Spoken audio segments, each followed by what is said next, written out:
आइए साथियों नमस्कार। आज विज्ञान में हम जानते हैं कि नाभिकीय ऊर्जा या न्यूक्लियर एनर्जी क्या होती है और साथ में ये भी जानने का प्रयास करते हैं कि कौन सी ऐसी अभिक्रियाएं हैं जिनके दौरान नाभिकीय ऊर्जा या न्यूक्लियर एनर्जी उत्सर्जित होती है।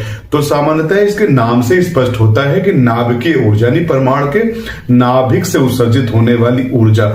तो ऐसे में परमाणु के बारे में हम सभी सामान्य जानकारी रखते हैं कि परमाणु एक स्थायी निकाय होता है जो सभी पदार्थ का एक अनिवार्य अवयव है। परमाणुओं से मिलकर अणु, अणु से पदार्थ बनते हैं। तो परमाणु में जो इलेक्ट्रॉन, प्रोटॉन, न्यूट्रॉन है, इन्हें मूल कण कहा जाता है और इन्हीं स्थायी या मूल कणों से किसी परमाणु की रचना होती है। और परमाणु में केंद्र में एक सघन ठोस नाभिक होता है जिसमें परमाणु का समस्त भार केंद्रित होता है और नाभिक परमाणु में सबसे स्थायी निकाय माना जाता है।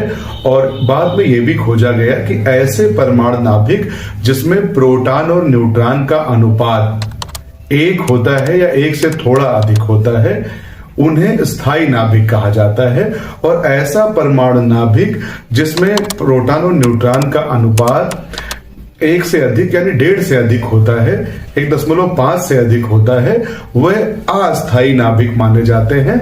और ऐसा अस्थायी नाभिक रखने वाले परमाणुओं को रेडियो एक्टिव परमाणु या रेडियो एक्टिव पदार्थ कहा जाता है। तो वास्तव में नाभिकीय अभिक्रिया इन्हीं अस्थायी नाभिकों का ही एक गुण है।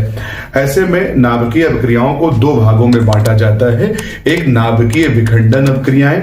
नाभिकीय विखंडन अभिक्रियाएं वह अभिक्रियाएं होती हैं जिसमें कोई भारी नाभिक 2 या 2 से अधिक हल्के नाभिकों में टूट जाता है और इस टूटने के दौरान बड़ी मात्रा में ऊर्जा उत्सर्जित होती है।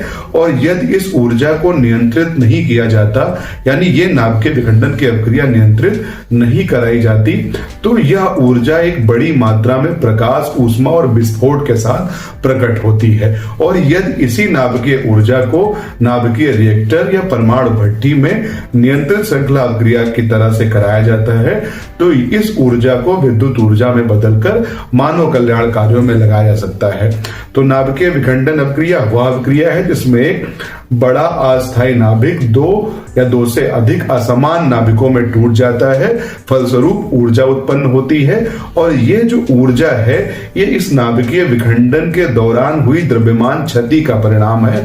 और आइंस्टीन के ऊर्जा समीकरण E बराबर mc² से ही ये नाभिकीय ये द्रव्यमान क्षति ऊर्जा के रूप में प्रकट होती है। जैसे नाभिकीय विखंडन अभिक्रिया का एक उदाहरण है कि जब 92 यूरेनियम 235 के भारी नाभिकों पर न्यूट्रॉन की हम बौछार करवाते हैं, तो यूरेनियम 92 235 का नाभिक 2 हल्के 56 बेरियम 141 और 36 क्रिप्टॉन 92 में टूट जाता है और साथ में 3 न्यूट्रॉन भी निकलते हैं जो आगे जाकर के 3 अन्य यूरेनियम के परमाणुओं का विखंडन कराते हैं और एक श्रृंखला अभिक्रिया प्रारंभ करा देते हैं। और इसका परिणाम ये होता है कि अपार ऊर्जा निकलती है। और यही नाभिकीय विखंडन अभिक्रियाएं वास्तव में परमाणु बम का आधार होती हैं। यही कारण है कि जब परमाणु बम में विस्फोट कराया जाता है तो यही श्रृंखला अभिक्रिया के दौरान निकली बड़ी ऊर्जा एक भयंकर विस्फोट और अपार मात्रा में ऊष्मा और प्रकाश के साथ प्रकट होती है, जो उस क्षेत्र में विध्वंसकारी परिवर्तन लाती है। और साथ में यह भी जानना महत्वपूर्ण है कि नाभिकीय विखंडन अभिक्रियाओं की खोज जर्मन वैज्ञानिक हान तथा स्ट्रासमैन ने की थी तथा फ्रिज और मिटनर ने इसे नाभिकीय विखंडन अभिक्रिया का नाम दिया था। नाभिकीय अभिक्रियाओं में दूसरे प्रकार की अभिक्रियाएं हैं नाभिकीय संलयन अभिक्रिया। नाभिकीय संलयन अभिक्रिया में 2 हल्के नाभिक जुड़ करके एक बड़ा नाभिक बनाते हैं और इस अभिक्रिया को नाभिकीय संलयन अभिक्रिया कहते हैं। और इस अभिक्रिया के दौरान भी एक बड़ी मात्रा में ऊर्जा उत्सर्जित होती है।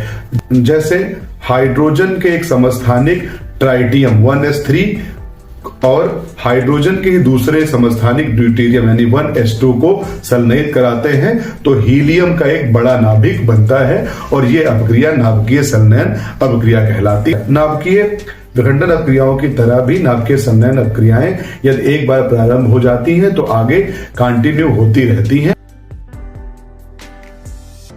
ये माना जाता है कि नाभिकीय संलयन अपक्रियाओं में नाभिकीय विखंडन से तुलनात्मक रूप में अधिक ऊर्जा निकलती है, लेकिन नाभिकीय संलयन अपक्रियाओं को कराने की एक शर्त ये होती है, चूंकि परमाणु नाभिक धनावेशित होते हैं, ऐसे में धनावेशित नाभिकों को समीप लाना और वो भी उनके दोनों के जो धनावेशित न्यूक्लियस है वो एक दूसरे को प्रतिकर्षित करते हैं। इसके कारण परमाणु नाभिकों में पास आने की प्रवृत्ति नहीं होती, एक दूसरे को प्रतिकर्षित करते हैं और इस प्रतिकर्षण को तोड़ने के लिए बड़ी मात्रा में ऊर्जा की आवश्यकता होती है। यही कारण है कि नाभिकीय संलयन अपक्रियाएं प्रारंभ कराने से पहले नाभिकीय विखंडन की अभिक्रिया करानी पड़ती है और उससे जो नाभिकीय विखंडन से जो ऊर्जा निकलती है वही ऊर्जा सक्षम होती है इन परमाणु नाभिकों को समीप लाने में या नाभिकीय संलयन की अभिक्रिया को प्रारंभ करवाने में। यही कारण है कि इनको तापीय नाभिकीय अभिक्रिया भी कहते हैं, क्योंकि इन अभिक्रियाओं को कराने के लिए उसका ताप 2×10⁷ केल्विन के रेंज का होता है और नाभिकीय संलयन अभिक्रियाओं के दौरान भी एक बड़ी मात्रा में ऊर्जा निकलती है। परमाणु बम भी इसी तरह की नाभिकीय संलयन अपक्रियाओं पर आधारित होते हैं। नाभिकीय संलयन अपक्रिया का एक बहुत बड़ा उदाहरण है सूर्य से मिलने वाली अपार ऊर्जा।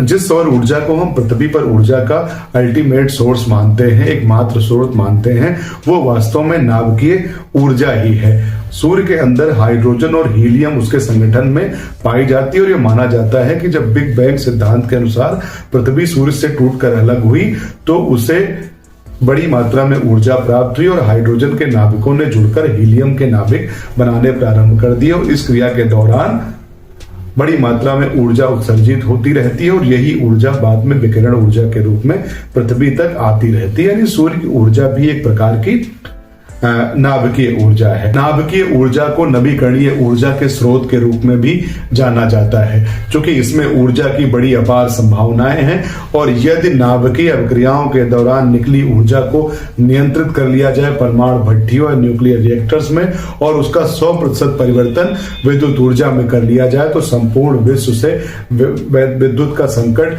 दूर हो सकता है। जहां एक ओर इस नाभिकीय ऊर्जा में विद्युत ऊर्जा की अपार संभावनाएं हैं, वहीं दूसरी ओर इस नाभिकीय ऊर्जा में यह भी सामर्थ्य है कि यह पल भर में मानव जाति को नष्ट कर सकता है। यही कारण है कि विश्व के तमाम ताकतवर देश इस नाभिकीय ऊर्जा का इस्तेमाल न्यूक्लियर वेपन्स को, परमाणु हथियारों को बनाने में कर रहे हैं, ताकि उसका इस्तेमाल वो अपनी आंतरिक सुरक्षा या किसी अन्य देश पर बाह्य आक्रमण के लिए कर सके। हालांकि ये मानव जाति के लिए अलार्म है, मानव जाति के लिए खतरे की घंटी है। यदि वैश्विक संस्थाओं ने इस पर एक प्रभावकारी नियंत्रण नहीं लगाया तो तमाम ऐसे अनियंत्रित देश इस परमाणु हथियारों का उपयोग करके अन्य देशों के लिए एक बड़ा परमाणु खतरा खड़ा कर सकते हैं।